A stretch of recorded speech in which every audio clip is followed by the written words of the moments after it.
चलिए बात करते हैं आज फिर से एक बार स्टॉक के बारे में। बताने वाला हूँ एक कंपनी के बारे में जिसने अभी ही एक्सचेंज को बताया कि कंपनी को एक बड़ा ऑर्डर हाथ लगा है जिसका कॉस्ट है 328 करोड़ का NHAI की तरफ से NH16 में आंध्र प्रदेश में। ये वीडियो सिर्फ एजुकेशनल पर्पज है, ना हम कोई भी स्टॉक खरीदने की सलाह देते हो ना ही बेचने की। तो आज हम बात करने वाले हैं हाईवे इंफ्रास्ट्रक्चर के बारे में। ये कंपनी 2006 में बनी और कंपनी बिजनेस में है EPC इंफ्रास्ट्रक्चर प्रोजेक्ट्स के और रियल एस्टेट बिजनेस में। और आज अभी ही इस कंपनी ने एक्सचेंज को बताया कि एक कंपनी को एक बड़ा ऑर्डर हाथ लगा है जिसका जो कॉस्ट है वो है 328 करोड़ का। यदि इस कंपनी के शेयर प्राइस पे नज़र डालें तो कंपनी का शेयर प्राइस 100 रुपये से नीचे का है 64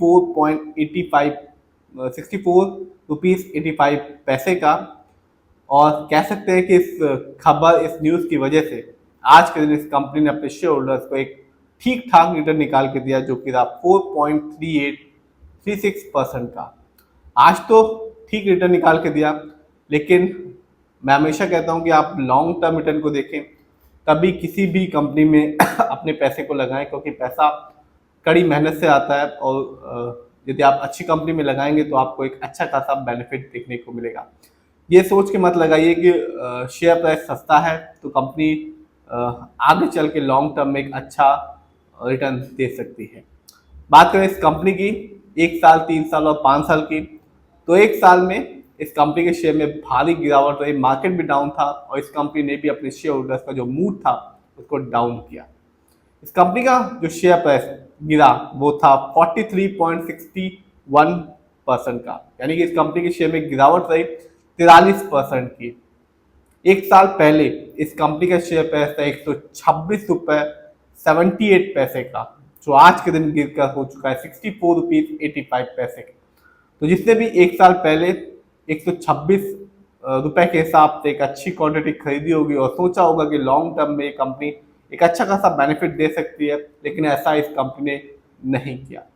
इस कंपनी का शेयर गिर गया ऑलमोस्ट 50% के आसपास। इस कंपनी का शेयर गिर गया, वो भी 1 साल में।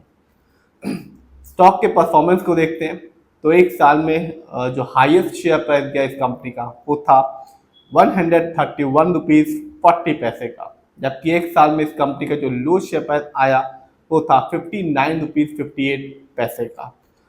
लेटेस्ट न्यूज़ के अपडेट के बारे में बताऊँ इस कंपनी के, तो कंपनी ने अभी ही एक्सचेंज को बताया कि कंपनी को एक NHAI की तरफ से एक बड़ा कॉन्ट्रैक्ट हाथ लगा, बड़ा ऑर्डर हाथ लगा, जिसकी जो कॉस्ट है वो है 328 करोड़ की, और जिसकी वजह से आपने भी देखा कि आज के दिन इस कंपनी ने एक अच्छा रिटर्न निकाल के दिया 4.36% का। इस कंपनी ने ना तो अभी तक अपने शेयर होल्डर्स को बोनस शेयर दिया इस साल और ना ही अपने शेयर होल्डर्स को डिविडेंड भी दिया। फंडामेंटल्स को देखते हैं तो जो कंपनी का मार्केट कैप है वो है 445 करोड़। ये कंपनी स्मॉल कैप की कंपनी है क्योंकि मार्केट कैप 5,000 करोड़ के नीचे का है।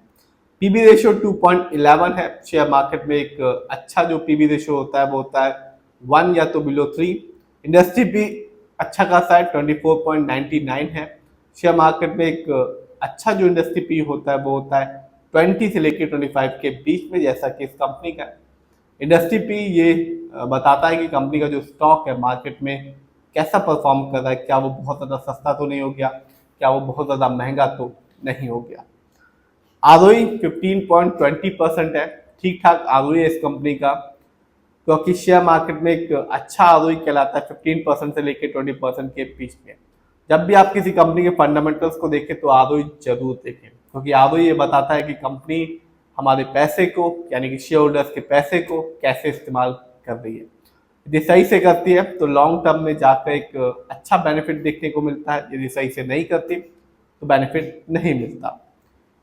डेब्ट टू इक्विटी यानी कि लोन कर्ज, आप देख सकते हैं इस कंपनी में लोन कर्ज ना के बराबर है 0.28 का। EPS बहुत ही कम है इस कंपनी का जो कि है 4.67। एक कंपनी का एक अच्छा EPS कहलाता है स्टॉक मार्केट में 80 और उससे ज़्यादा का। Earning per share telling 12 month का ये मतलब होता है कि कंपनी ने लास्ट जो 12 महीने थे यानी कि लास्ट एक साल में कितना कमाया। देखते हैं इस कंपनी के फाइनेंशियल कंडीशन को। तो जो कंपनी का रेवेन्यू है सितंबर क्वार्टर में था 115 करोड़, जबकि 2025 में इस कंपनी ने ईयरली रेवेन्यू के मामले में कमाया 504 करोड़। प्रॉफिट को देखो तो सितंबर क्वार्टर में इस कंपनी का जो प्रॉफिट था वो था 9.67 करोड़, जबकि 2025 में इस कंपनी का ईयरली प्रॉफिट रहा 22.40 करोड़ का। नेटवर्थ पिछले साल की तुलना में इस साल इस कंपनी का नेटवर्थ बढ़ गया। इस साल इस कंपनी का नेटवर्थ था 118 करोड़, जबकि पिछले साल इस कंपनी का नेटवर्थ था 100 करोड़। शेयर होल्डिंग पैटर्न पे नजर डालते हैं तो साफ देखा जा सकता है कि जो प्रमोटर हैं यानी कि इस कंपनी जो ओनर्स हैं उनकी होल्डिंग इस कंपनी में सबसे ज्यादा है 70% की, जबकि रिटेलर्स यानी कि हम लोग का पैसा इस कंपनी में लगा हुआ 27.95% का, जबकि अदर डोमेस्टिक इंस्टीट्यूशन का पैसा इस कंपनी में लगा हुआ 2.01% का। तो शेयर प्राइस तो 100 रुपए से नीचे का है और आज एक अच्छा रिटर्न निकाल के दिया, लेकिन एक साल में इस कंपनी ने अपने शेयर होल्डर्स को निराश किया क्योंकि गिरावट अच्छी खासी देखने को मिली इस कंपनी में। और अभी ही कंपनी ने एक्सचेंज को बताया कि कंपनी को एक बड़ा ऑर्डर हाथ लगा है NHAI की तरफ से 328 करोड़ की, जिसकी वजह से आज तो एक अच्छा बेनिफिट निकाल के दिया, लेकिन इस कंपनी का लॉन्ग टर्म रिटर्न अच्छा नहीं है। फिर भी आप जिस भी कंपनी के शेयर को खरीदें खुद रिसर्च करें, एनालाइज करें, अपने फाइनेंशियल एडवाइजर की राय लें, तभी अपने पैसे को शेयर मार्केट में लगाएं।